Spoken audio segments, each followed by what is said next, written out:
اللہ تبارک و تعالی اس دنیا کے اندر بہت سارے لوگوں کو منصب اور مقام عطا فرماتا ہے۔ بہت سارے لوگ ایسے ہوتے ہیں جنہیں اللہ تبارک و تعالی زندگی میں بڑے بڑے مواقع عطا کرتا ہے۔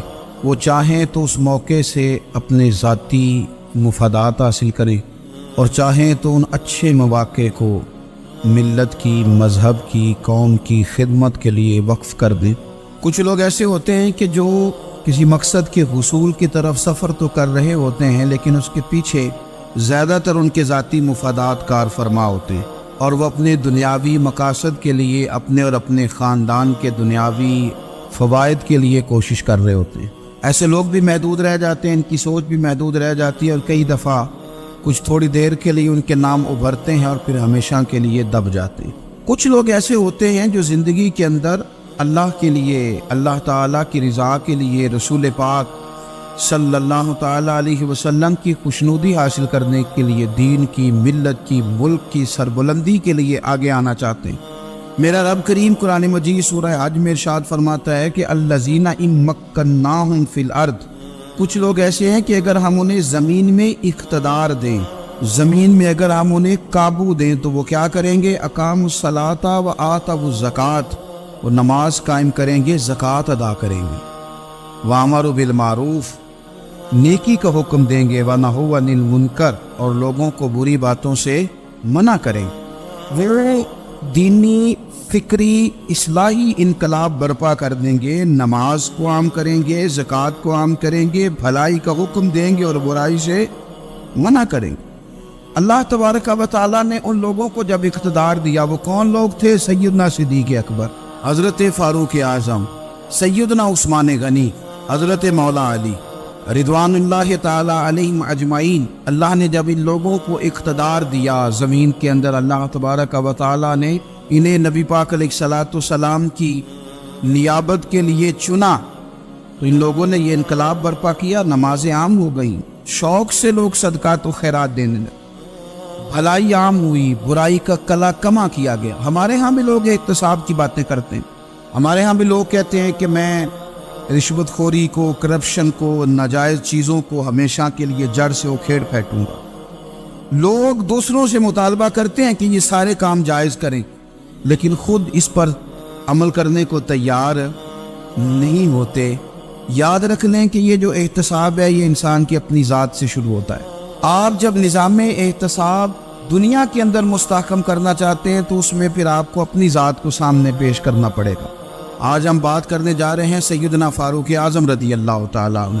تو جناب عمر فاروق رضی اللہ تعالیٰ عنہ کا جو نظام احتساب ہے، انہوں نے اس کو گھر سے شروع کیا تھا، اپنے آپ سے اس کا آغاز فرمایا تھا۔ ہمارے یہاں یہ ہوتا ہے کہ جس بندے کے اکاؤنٹ میں اچھے خاصے پیسے ہیں، وہ بل جمع کرانے جائے تو اسے لائن میں نہیں لگنا پڑتا، مینیجر صاحب اسے آگے بلا لیتے، تو وہ بعد میں کیا کہہ رہا ہوتا ہے؟ کہتا دیکھو اللہ نے کتنی عزت دی ہے، مجھے لائن میں نہیں لگنا پڑا۔ بھائی لائن میں لگنا تو آپ کا یہ تھا کہ آپ سمجھتے ہیں کہ سارے مسلمان ہیں، مومنین ہیں، برابر ہیں، تو میں کسی کو تکلیف میں مبتلا نہ کروں۔ جب آپ آگے چلے گئے تھے تو آپ نے بہت سارے لوگوں کا حق مارا تھا، وہ لائن میں جو لگے ہوئے تھے ان کا وقت لمبا ہو گیا تھا۔ آپ نے تو اپنے آپ کو احتساب کے لیے پیش ہی نہیں کیا، بلکہ آپ نے کہہ دیا کہ جناب میرا تو رتبہ اعلیٰ ہے، لہذا یہ میرا حق بنتا تھا، مجھے تو استحکام ملنا چاہیے تھا۔ یہاں بہت سارے لوگوں نے اپنے حق میں چیزوں کو اور رنگ میں پیش کیا۔ سیدنا فاروق اعظم رضی اللہ تعالیٰ عنہ نے اس نظام احتساب کو اپنے گھر سے شروع فرمایا۔ حضرت عمر فاروق رضی اللہ تعالیٰ عنہ اپنے بچوں سے فرمایا کرتے تھے کہ جب میں حکم لوگوں کو کروں گا نا، اپنی رعایا کو، مسلمانوں کو میں کوئی حکم دوں گا تو تمہیں پہلے اس پر عمل کرنا پڑے گا۔ آپ فرمایا کرتے تھے یاد رکھنا لوگ تمہیں اس طرح دیکھیں گے، لوگ اس طرح تمہیں دیکھیں گے جس طرح گوشت کھانے والا پرندہ گوشت کو دیکھا کرتا ہے۔ چیل گوشت کھاتی ہے تو کیا کبھی اس کو پیغام بھیجنا پڑا ہے کہ تو آجا یہاں گائے مر گئی ہے، بھینس مر گئی؟ خود بخود اس کی نظر ہوتی ہے، وہ پہنچ جاتی۔ جناب عمر فرمانے لگے میرے گھر والوں، میرے بیٹوں، میری بیٹیوں، میری اہلیہ، لوگ تمہیں اس طرح دیکھیں گے جس طرح گوشت کھانے والے پرندے دیکھتے ہیں، لہذا میں جب کسی کو عمل کروں تو پہلے تمہیں اس پر عمل کرنا پڑے گا جب میں کسی کو حکم دوں۔ آپ فرمانے لگے یاد رکھنا اگر تم نے میرا حکم نہ مانا تو غیروں نے حکم نہ مانا تو انہیں ایک سزا ملے گی، اور اگر میرے گھر والوں نے نہ مانا تو ڈبل سزا ملے گی، تم پر ڈبل سختی کی جائے گی کہ تم نے میری بات کیوں نہیں مانی۔ یہ نظام احتساب ہے۔ ہم نہ دوسروں کے بچوں کا گلا کاٹ کے اپنے بچوں کی خوشیاں لینا چاہتے ہیں، ہم چاہتے ہیں کہ دوسروں کے بچوں کے حصوں کا مال میرے گھر میں آ جاتا ہے۔ کچھ لوگوں کی سیاست چل جاتی ہے، کچھ لوگوں کا فریب اور فراڈ کام کر جاتا ہے، لیکن وہ گھر روشن نہیں ہوتے۔ ان گھروں میں پیسہ ہوتا ہے پر قرار رخصت ہو جاتا ہے، ان گھروں میں آسانیاں اور وسعتیں تو آ جاتی ہیں لیکن ایک دوسرے کا احترام ختم ہو جاتا ہے۔ سیدنا فاروق اعظم رضی اللہ تعالیٰ عنہ کا یہ طریقہ تھا کہ وہ اپنے بچوں پر سختی کرتے۔ آپ ہمارے ملک میں یہ نظام ہے، موجودہ حکمران ہو یا ان سے پچھلے، بچے سب کے ملک سے باہر رہتے ہیں، یہاں رہتے ہیں تو محلات میں، باہر جاتے ہیں تو بڑی بڑی آسائشوں میں۔ ان کے بچوں کے لیے قانون بھی الگ سے ہیں، قاعدے بھی الگ سے ہیں، اور ہمارے ملک کے اندر تو ایک باقاعدہ پروٹوکول کا سسٹم ہے، اس سسٹم سے گزر کر بڑے بڑے لوگ چلنا پسند کرتے ہیں۔ ہمارے زمانے میں بھی کچھ چیزیں سرکاری ہوتی ہیں خالص، لیکن عجیب نظام ہے نا، ہر چیز کا کرایہ بڑھ جاتا ہے، سرکاری دکان کا نہیں بڑھتا۔ باقی دکانیں 5-6 سال کے لیے ملتی ہیں، سرکاری دکان پہ آپ قبضہ کرنا چاہیں تو پورے 100 سال کے لیے مل جاتی ہے، چونکہ یہ عام عوام کی پراپرٹی ہے تو اس کے ساتھ جو مرضی کو سلوک کرے۔ ایک سرکاری چراگاہ تھی جس کے اندر جانور چرا کرتے تھے، ہمارے یہاں بھی پنجاب میں کچھ جگہیں ہوتی ہیں تو ہم لوگ کہتے ہیں شام لاٹ ہے، سرکاری چراگاہ میں جانور چرا کرتے تھے۔ حضرت عمر فاروق رضی اللہ تعالیٰ عنہ کے صاحبزادے سیدنا عبداللہ ابن عمر رضی اللہ تعالیٰ عنہ نے بھی ایک اونٹ خرید لیا، تو سب لوگوں کے جانور سرکاری چراگاہ میں چرتے تھے، آپ نے بھی اپنا جانور وہاں چرنے کے لیے کھانے پینے کے لیے چھوڑ دیا۔ وہ جب اونٹ آیا تو پتلا تھا، کچھ دنوں کے بعد وہ فربا ہو گیا، طاقتور ہو گیا، موٹا تازہ ہو گیا۔ حضرت سیدنا عبداللہ ابن عمر رضی اللہ تعالیٰ عنہ نے بیچا تو وہ ڈبل قیمت سے بھی زیادہ کا بکا، کیونکہ پہلے دبلا پتلا تھا، اب موٹا تازہ فربا ہو گیا۔ حضرت سیدنا فاروق اعظم رضی اللہ تعالیٰ عنہ کو پتا چلا تو بلایا، فرمایا پتر اونٹ بیچ دیا ہے؟ ابا جی بیچ دیا ہے۔ فرمایا کتنے کا خریدا تھا؟ اتنے کا۔ بیچا کتنے کا؟ ڈبل قیمت بتائی۔ فرمایا اس طرح کر کے اصل رکھ لے اور جو اوپر ملی آ مجھے دے دے۔ حضور آپ نے کیا کرنی ہے؟ فرمایا میں سرکاری خزانے میں جمع کروں گا۔ حضور کیوں؟ فرمایا اس لیے کہ تیرا اونٹ سرکاری جگہ پہ چرا کرتا تھا، وہ گھاس سرکاری جگہ سے کھاتا تھا۔ حضور سب کے کھاتے؟ عبداللہ ابن عمر کہنے لگے سب کے کھاتے ہیں۔ آپ فرمانے لگے تو سب میں شامل نہیں ہے، تو امیر المومنین کا بیٹا ہے، تجھے میں یہ حق نہیں دے سکتا، تیرے اوپر تھوڑی سختی زیادہ کی جائے گی، تجھے یہ حق نہیں ملے گا۔ تو اپنے اونٹ کو چونکہ سرکاری چراگاہ میں چرایا کرتا تھا، لہذا تجھے وہ جو اصل رقم یاد جمع کرانی پڑے گی۔ ہمارے تو بچے پہلی بات تو یہ ہے کہ بات ہی نہیں سنتے، یہ سب کے بچوں کی بات کر رہا ہوں، ٹیچر کے بچے ہوں، سیٹھ کے بچے ہوں، پیر کے بچے ہوں، امام صاحب کے بچے ہوں، کسی کے بچے ہوں، پہلے تو سنتے نہیں۔ اور اللہ خیر کرے اگر آپ کوئی سنانا چاہیں تو فوری طور پر وہ ہوم منسٹری کے پاس پہنچ جاتے، ان کی اماں ان کی وکیل بن جاتی، آپ کہہ ہی کچھ نہیں سکتے، حالات رخ بدل جاتے۔ اس کا نقصان یہ ہوتا ہے کہ ان کو تراشا نہیں جا سکتا، ان کو ہیرے نہیں بنایا جا سکتا، ان کے اوپر کچھ ایسی میل کچیل چڑھ جاتی ہے جو بڑی عجیب و غریب ہوتی۔ اور کچھ لوگ ایسے ہوتے ہیں جو خرابی کرنے میں بھی اپنا کردار ادا کرتے ہیں، خرابی کرنے میں، اور بڑے لوگوں سے منسلک ہونے کے لیے لوگ رستے تلاش کرتے ہیں، رستے۔ میں چونکہ چیزوں کا مطالعہ کرنے کا بڑا شوقین ہوں، تو میری والدہ داخل تھی کئی سال پہلے ہسپتال میں، تو مجھے اس ہسپتال میں کچھ دن رہنا پڑا، ایک پرائیویٹ ہاسپٹل تھا، تو اس میں انہوں نے جگہ جگہ لکھ کے لگایا تھا ملازمین کو بخشیش نہ دیں، ہم ان کو بڑی اچھی معقول تنخواہ دیتے ہیں، سیلری بڑی عمدہ ہے، تو لوگ بخشیش نہ دیں۔ میں نے جو مینجمنٹ کے لوگ تھے ہاسپٹل کی، ان میں سے ایک سے میں نے کہا کہ اگر کوئی بندہ اپنی خوشی سے دینا چاہے تو آپ نے بڑا موٹا لکھ کے لگایا برائے مہربانی ان کو بخشیش نہ دیں۔ اس نے بڑی قیمت، سادہ آدمی تھا پر میری بڑی اس نے مجھے بات بتائی، مجھے نفع ہوا۔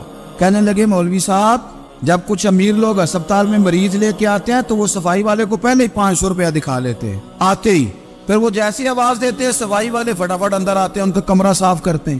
تو سارے تو بیچارے اتنے مالدار نہیں ہوتے کہ آتے ہی پہلے کام والے کو 500 دیں۔ پھر نقصان کیا ہوتا ہے کہ یہ جن کی ذمہ داری ہے بہت ساری ڈیوٹیاں کرنے کی، یہ ڈیوٹی نہیں کرتے، یہ پلٹ کے ان کے طرف دیکھتے ہیں جن کے گھر سے سالن صحیح آتا ہے، ادھر ان کی توجہ زیادہ ہو جاتی ہے، جو نوٹ ان کو زیادہ دکھاتے ہیں، جو پھل لے کے آتے ہیں تو آدھا ان کو دیتے ہیں۔ تو ہم یہ کہتے ہیں یہ کام ہی نہ کرو، یہ اپنی تنخواہ پہ کام کریں تاکہ ہر آنے والے کا درد سمجھیں، ہر ایک کو یکساں یہ سروسز فراہم کریں۔ تو ہم یہ کام کرتے ہیں، ہم ایم پی اے کے اور کسی سے ہمارا تعلق نہ بنے تو ہم جناب اس کے ڈرائیور سے ہی تعلق بنا لیتے ہیں، ہم وہ جو آپریٹ کرنے والا ہوتا ہے ٹیلی فون، اسی سے بڑا تعلق بناتے ہیں، اس کو مٹھائی کا ڈبہ جلدی پہنچا دیتے. تو اسی طرح سے بڑے لوگوں کی اولادوں کو بگاڑا جاتا ہے. حضرت عاصم بن عمر رضی اللہ تعالیٰ عنہ، یہ سیدنا فاروق اعظم کے بیٹے تھے، مصر گئے تو لوگوں کو پتا چلا حضرت عمر کے بیٹے آئے. لوگوں نے تحفے دیے، بڑی بڑی چیزیں آپ کو دی. حضرت عمر کا بیٹا ہے، بڑے گفٹ دیے. تو صاحبزادے واپس آئے تو ان کے پاس بڑے تحائف تھے. سیدنا عمر فاروق رضی اللہ تعالیٰ عنہ نے دیکھا تو فرمایا ادھر لانا تحفے. کہا بڑی لوگوں نے مجھے دیے ہیں. فرمایا تو نے کیوں بتایا تھا کہ میں امیر المومنین کا بیٹا ہوں؟ کہا حضور ان کو ویسے ہی پتا چل گیا. فرمانے لگے پتر یہ تحفے تمہیں اس لیے ملے ہیں کہ تم امیر کے بیٹے ہو، یہ تحفے تمہارا حق نہیں، چونکہ تمہیں اس کرسی کی وجہ سے ملے ہیں اور یہ کرسی مسلمانوں کی ہے، لہذا یہ حق بھی مسلمانوں کا ہی ہے. یہ لا سارے مال غنیمت میں جمع کیے جائیں. آپ اپنے گھر سے جب احتساب شروع کرتے ہیں، اپنے گھر سے، اور یہ یاد رکھیں یہ جو لوگ آتے ہیں آپ کے بچوں کو نوازنے کے لیے، یہ انہیں خراب کرتے ہیں، بگاڑ پیدا کرتے ہیں، یہ عجیب و غریب سی چیزوں میں مبتلا کر دیتے ہیں، بچوں کا نقصان ہوتا ہے کل کلام. پھر جو شاپر اچھا لے کے آئے پیر صاحب کے بچے ذرا اس سے پیار سے ملتے ہیں، نقصان ہو جاتا ہے، یہ دستے نگر ہو جاتے ہیں، یہ لوگوں کی طرف جیتے ہیں، دوسروں پہ ڈپینڈ کرنے لگتے ہیں. حضرت ابو موسیٰ اشعری رضی اللہ تعالیٰ عنہ نے پہلے تو ایک قلین بڑا سونا تھا، تو آپ نے حضرت عمر کے گھر بھیج دیا کہ چلو ان کے گھر میں ان کی اہلیہ بچھا لیں گی. کہیں سے تحفہ آیا. پھر وہ جس کمرے میں مال غنیمت اور خزانہ رکھا جاتا تھا اس کی صفائی کر رہے تھے تو ایک دینار مل گیا. تو وہ دینار بچے سارے جا رہے تھے تو ان میں سے حضرت عمر کے ایک بیٹے کو چھوٹے کو بلایا اور بلا کے کہا پتر یہ دینار لے لو. حضرت عمر نے دیکھا کہ بیٹے کے ہاتھ میں دینار بھی ہے اور گھر میں قالین بھی ہے. ایک موقع پہ وہ قالین گیا، ایک موقع پر بچے کو ایک دینار دیا. تو حضرت عمر اپنی اہلیہ سے پوچھنے لگے یہ کہاں سے آیا قالین؟ کہا جناب ابو موسیٰ اشعری رضی اللہ تعالیٰ عنہ نے بھیجا ہے. بیٹے سے پوچھا دینار کہاں سے آیا؟ کہا مجھے انہوں نے ہی دیا ہے. آپ نے وہ دینار بھی لیا اور قالین بھی لیا اور اس کو لپیٹا اور جناب ابو موسیٰ اشعری کو بلایا اور اتنے سخت ناراض تھے. فرمانے لگے ابو موسیٰ اشعری سے کہنا میرے پاس پیدل آئے، گھوڑے پہ نہ آئے. اور جب آئے حضرت ابو موسیٰ اشعری تو جناب عمر اتنے ناراض ہوئے کہ وہ قالین لپیٹ کر تو ان کے سر پہ مار دیا. فرمانے لگے پکڑو اپنا دینار، تمہیں پورے مدینے میں میرے بیٹے کے علاوہ کوئی اور نہیں ملے تھا جسے تم خراب کر سکو. میرا پتر ہی ملا تھا بگاڑنے کی، کس نے اجازت دی تم میرے بیٹے کو دینار دو؟ کیوں لائے تم میرے گھر میں قالین؟ حضرت عمر فاروق رضی اللہ تعالیٰ عنہ فرمانے لگے میں زمین پہ سونے کا عادی ہوں، زمین چٹیل بھی ہو تو رب کا بندہ بن کے سوتا ہوں تو اللہ مجھے آرام اور سکون کی نیند عطا فرما دیتا ہے. مجھے تمہارے مخملوں کی اور قالینوں کی ضرورت نہیں ہے. احتساب یہاں سے شروع ہوتا ہے بھائی. یاز ہم نہ اپنے گھر میں بیٹھ کے مایوس باتیں کرتے ہیں اور فلانے کے بچے کہاں پہنچ گئے، فلانے کے بعد بڑا پیسہ آ گیا، میں کچے مکان میں رہوں، میں یہ کروں، دیکھو مجھے نہیں سوری. یہ تو آپ مایوسی والی باتیں کر رہے ہیں، یہ تو آپ کمزور باتیں کر رہے ہیں. یہ تو اس طرح کی باتیں تو ہارے ہوئے لوگ کرتے ہیں. اس طرح کا لب و لہجہ تو ان لوگوں کا ہوتا ہے جو احساس کمتری کا شکار ہوتے ہیں. یہ آپ نے کس طرح کا لب و لہجہ اور اپنے بچوں کو آپ بھکاری بنا رہے ہیں تاکہ دوسروں کو دیکھ کے تو مایوس ہو جائے. اٹھ باندھ کمر کیوں ڈرتا ہے، پھر دیکھو خدا کیا کرتا ہے. آپ کا جو احساس ہے وہ اتنا خوبصورت ہو، آپ کے لہجے کے اندر اس قدر ٹھہراؤ ہو، آپ کو اطمینان آ چکا ہو، اور آپ کے بچے کبھی بھی کمپیریزن نہ کریں اپنا کسی کے ساتھ، کبھی بھی انہیں کرنے نہ دیں. آپ کبھی وہ کبھی یہ بات نہ کریں کہ فلانے زیادہ اچھا کھاتے پیتے ہیں تو ہم کدھر ہیں، کرنے نہ دیں. انہیں بتائیں کہ بیٹا اپنی مٹی پہ چلنے کا سلیقہ سیکھو، سنگ مرمر پہ چلو گے تو پھسل جاؤ گے. ان کو بتائیں کہ جو تمہارے پاس ہے یہ خدا کا عطیہ ہے، اسی پر تم نے قناعت کرنی کبھی بھی. حضرت زید بن حارثہ سے نبی پاک صلی اللہ علیہ وسلم کو بڑا پیار تھا. پھر ان کے بیٹے حضور کے غلام زادے حضرت اسامہ بن زید کے ساتھ بھی حضور بڑا پیار کرتے. لیکن یہ تو مسلمہ حقیقت ہے نا کہ عظمت اور شان تو سیدنا فاروق اعظم کی زیادہ ہے. امت کا اتفاق ہے کہ نبیوں کے بعد سب سے بڑا درجہ جناب صدیق اکبر کا، اور پھر اللہ نے مقام عطا کیا حضرت فاروق اعظم کو. یہ بڑے لوگ تھے. ایک دفعہ مال تقسیم ہو رہا تھا تو حضرت عمر رضی اللہ تعالیٰ عنہ نے نا حضرت اسامہ بن زید کو 4000 دینار دیے اور اپنے بیٹے عبداللہ ابن عمر کو 3000 دینار دیے. تو حضرت عبداللہ ابن عمر گھر جا کے کہنے لگے ابا جی اسامہ میں وہ کون سی خوبی ہے جو میرے اندر نہیں، اور اسامہ کے باپ میں وہ کون سی خوبی ہے جو آپ کے اندر نہیں. تو حضرت عمر کی عاجزی دیکھیے.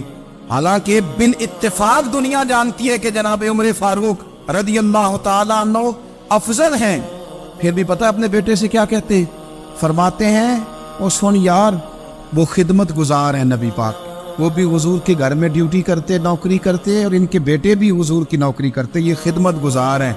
فرمانے لگے اگر تو نے پوچھ لیا تو سن، پھر میری تو رائے یہ ہے کہ تیرے سے زیادہ اسامہ بن زید حضور کی نظر میں پیارے ہیں، اور اسامہ کا باپ تیرے باپ سے زیادہ نبی پاک کا پیارا ہے۔ کوئی کمپیریزن کرنے نہیں دیا، بچوں کو کسی ایسی جگہ کھڑے ہونے نہیں دیا۔ فرمایا یہ وجہ ہے، یہ انداز ہے کہ تو زیادہ پیارا ہے۔ حضرت عمر فاروق رضی اللہ تعالیٰ عنہ پسند نہیں کرتے تھے، ذرا برابر بھی پسند نہیں کرتے تھے کہ کوئی شخص اور مال آتا تو اپنے رشتہ داروں کو نوازنے سے بچتے۔ مال غنیمت آتا ہے نا، ہمارے ہاں تو اللہ خیر کرے جب کوئی بندہ کونسلر بنتا ہے، چیئرمین بنتا ہے، تو ٹھیکہ کس کو دیتا ہے؟ کوئی چلو بھتیجا مل جائے، کوئی بانجا مل جائے، کوئی چھوٹا بھائی، اسے بھی کام مل جاتا ہے ساتھ۔ نوازنے پہ لوگ آتے ہیں تو وہ تلاش کرتے ہیں کہ کہاں کو میرا ہے، وہ ٹینڈر ہی ان کے نام کے پاس ہوتے ہیں جن کی طرف ذرا نظر کرم زیادہ ہوتی۔ حضرت عمر فاروق مال تقسیم کر رہے تھے تو بیٹی آگے کہنے لگی ابا جی رشتہ داروں کا بھی حق ہوتا ہے، آپ سب کو دیتے ہیں، آپ کے اپنے آپ کے قریب ہی نہیں آتے۔ تو حضرت عمر فاروق نے کیا لفظ کہے، کیا حقیقت ہے، کیا حسن ہے۔ فرمانے لگے پتر یہ مال تیرے باپ کا نہیں، مسلمانوں کا ہے، جب تیرے باپ کا ذاتی مال ہوگا تو اپنے رشتہ داروں کو دے گا، یہ مسلمانوں کا مال ہے، یہ اسی حساب سے تقسیم ہوگا جو عدل کا حساب ہے، جو ترازو ٹھیک ہے۔ فرمایا تو مجھے یہ مشورہ نہ دے، یہ مسلمانوں کا مال۔ یہاں سے نظام میں احتساب شروع ہوتا ہے، یہاں سے انسان آگے بڑھتا ہے، اور پھر کوئی تکلف نہیں کسی پر حضرت عمر کا، کوئی چھوٹا ہے یا بڑا ہے۔ حضرت ابو سفیان رضی اللہ تعالیٰ عنہ سردار رہ چکے ہیں مکے کے، بڑے آدمی، لیکن نظام احتساب میں کوئی چھوٹا بڑا نہیں ہوتا۔ حضرت عمر فاروق مکہ مکرمہ گئے تو لوگوں نے کہا حضور جناب ابو سفیان نے نا گلی میں پتھر رکھے اور بہت سارے لوگوں کو رستوں میں تکلیف ہو رہی ہے، تو حضرت ابو سفیان رضی اللہ تعالیٰ عنہ سے بھی لوگ کہہ دیتے تو وہ بھی اٹھا دیتے، لیکن لوگوں نے چونکہ وہ سردار تھے، بڑے تھے، تو لوگوں نے ان سے کہا نہیں۔ حضرت عمر جب آئے تو کہا تو جناب عمر نے پرواہ نہیں کی، خود آئے جناب ابو سفیان سے کہا یہ پتھر آپ نے رکھے؟ کہا حضور ہاں۔ فرمایا یہ بھی اٹھائیے، یہ بھی اٹھائیے، یہ بھی اٹھائیے۔ جب وہ اٹھا رہے تھے تو حضرت عمر کہہ رہے تھے شکر نہیں اللہ کا کہ عمر کہہ رہے ہیں اور ابو سفیان مانتے جا رہے ہیں، شکر نہیں۔ یہ نظام احتساب ہے کہ بڑا ہو یا چھوٹا ہو، اس کو یہ حق حاصل نہیں ہے کہ مسلمانوں کو وہ کسی تکلیف میں کسی بھی صورت میں مبتلا کرے، کہیں بھی کسی جگہ بھی، اس کو یہ والی اجازت نہیں۔ حضرت سیدنا عمر فاروق رضی اللہ تعالیٰ عنہ۔ پھر ایک اور بات تھی، میں کئی دفعہ یہ بات کہتا ہوں اور مجھے ذاتی طور پر اس کا بڑا تجربہ ہے، کچھ لوگ نا خوشامد پسند ہو جاتے ہیں، بڑی عمدہ تعریف کرتے ہیں، اوئے ہوئے پول باندھتے ہیں پورے، آپ کے پاس آئیں گے تو کہیں گے جناب آپ سے زیادہ اچھا بندہ ہی کوئی نہیں، تو وہ نا آپ سے کام نکلواتے ہیں، پھر وہ کسی دوسرے کے پاس جاتے ہیں تو اسی طرح کا رویہ وہ دوسروں کے ساتھ کریں۔ یہ عام لوگوں میں بھی مرض ہوتا ہے، عام لوگوں میں۔ اور بادشاہ وہ بندہ اگر، پھر تو اس کا دل کرتا ہے میں اگر بادشاہ سلامت ہوں تو دو چار بندے دیہڑی پہ رکھ لوں پر میری تعریف ضرور کریں۔ پابندی ہوتی ہے، لوگ یہ کام بڑے شوق سے کرتے ہیں۔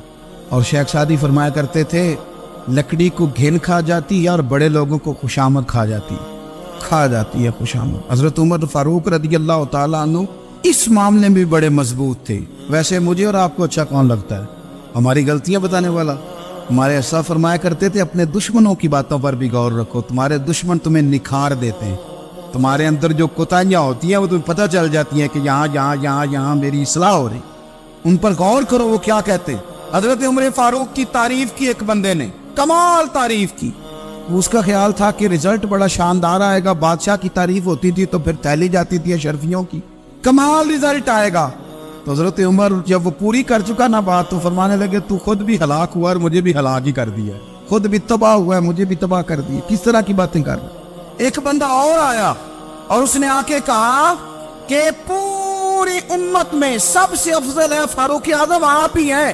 حضرت عمر فاروق فرمانے لگے تجھے تیری ماں روئے، ابو بکر تجھ سے بھی افضل تھے، تیرے باپ سے بھی افضل تھے، اور صدیق اکبر مجھ سے بھی افضل ہے اور میرے باپ سے بھی افضل ہے۔ یہ تو کس طرح کی بات کر رہا ہے؟ یہاں ہر شے ہضم نہیں ہو جاتی، فوری طور پہ لوگ ڈکار بھی پورا نہیں لیتے۔ قرآن مجید نے کہا فَلَا تُزَكُّوا أَنفُسَكُمْ هُوَ أَعْلَمُ بِمَنِ اتَّقَىٰ، اپنے منہ سے نہ کہو میں پاک صاف ہوں، اللہ زیادہ بہتر جانتا ہے کہ تم میں سے پرہیزگار کون ہے۔ اپنے منہ سے تعریفیں کرتے کراتے ہو، یہ مزاج چھوڑ دے۔ حضرت عمر رضی اللہ تعالیٰ عنہ پسند نہیں کرتے۔ ایک آدمی نہ چلتا تھا وہاں تو بڑا متکبرانہ چال کے ساتھ چلتا، حضرت عمر نے دیکھا، یہاں تک احتساب فرماتے، زمین پہ زور زور سے پیر پٹکتا، چال بڑی اس کی متکبرانہ، لوگ بڑے پریشان ہوتے۔ حضرت عمر نے ایک دن سمجھایا، باز نہیں آیا، اگلے دن پہ درہ نکال لیا، لگائے 4 درے، فرمایا آج کے بعد نہ چلنا اس طرح مدینے میں پیر پٹک پٹک کے۔ اس وقت تو اسے غصہ لگا، لیکن کچھ دیر کے بعد نا جب غصہ اترا تو حضرت عمر کے پاس آیا، کہنے لگا حضور اللہ آپ کا بھلا کرے، آپ نے درے نہیں مارے، آپ نے تو شیطان بھگا دیا جو میرے ساتھ چمٹا ہوا تھا، چمٹا ہوا شیطان آپ نے مجھ سے بھگا دیا ہے۔ یاد رکھیں مسند امام احمد بن حنبل میں حدیث ہے، اللہ کے پیارے رسول صلی اللہ علیہ وسلم فرماتے ہیں جو دنیا میں متکبرانہ چال کے ساتھ چلتا ہے نا، قیامت کے دن وہ اللہ سے اس حال میں ملے گا کہ رب اس سے ناراض ہوگا۔ متکبرانہ چال سے نہیں چلیں گے۔ تو حضرت فاروق اعظم رضی اللہ تعالیٰ عنہ کا یہ طریقہ تھا کہ آپ خیال کرتے، اور پتہ کس طرح کا آپ کا مزاج تھا، فرماتے تھے تقسیم کرو، دوسروں کا بھی خیال رکھو۔ جس طرح بندہ دیوانہ وار نہیں لوگوں کا خیال رکھتا کہ بندہ بگڑے کوئی نہ، دیوانہ وار۔ کچھ لوگ تبلیغ کرتے ہیں رسمی، اور کچھ لوگ ایسے ہوتے ہیں جو لوگوں کی اصلاح میں دیوانے ہو جاتے ہیں، ان کی خواہش ہوتی ہے یہاں بھی بندہ ٹھیک ہو جائے، یہاں بھی بندہ ٹھیک ہو جائے، یہاں بھی بندہ ٹھیک۔ کچھ لوگ کڑی نگرانی کرتے ہیں کہ انسان بگڑنے نہ پائے۔ حضرت عمر فاروق رضی اللہ تعالیٰ عنہ نا گوشت والی دکان کے پیچھے جا کے بیٹھ گئے کئی دنوں تک۔ وہ کہنے لگا حضور یہاں کیا ہے؟ فرمایا تو اپنا کام کرنا، گوشت والی دکان پہ بیٹھے کام کر اپنا، نگرانی کرنے لگے حضرت عمر۔ پھر آپ نے نا وہ بندے پکڑ لیے، کون؟ جو 2 دن مسلسل گوشت خریدنے آئے، پکڑ کے کھڑا کر لیا، فرمایا تو کل بھی گوشت لینے آیا تھا؟ حضور ہاں۔ فرمایا آج پھر کھائے گا؟ حضور جی۔ تو آپ فرمانے لگے کیا تیرے محلے سے غربت ختم ہو گئی ہے؟ تیرے رشتہ دار سارے پیٹ بھر کے کھاتے ہیں، تو 2 دن گوشت لینے آتا ہے، فرمایا آج کے بعد مسلسل گوشت لینے آیا تو درے سے ماروں گا، خبردار یہ کام نہ کرنا۔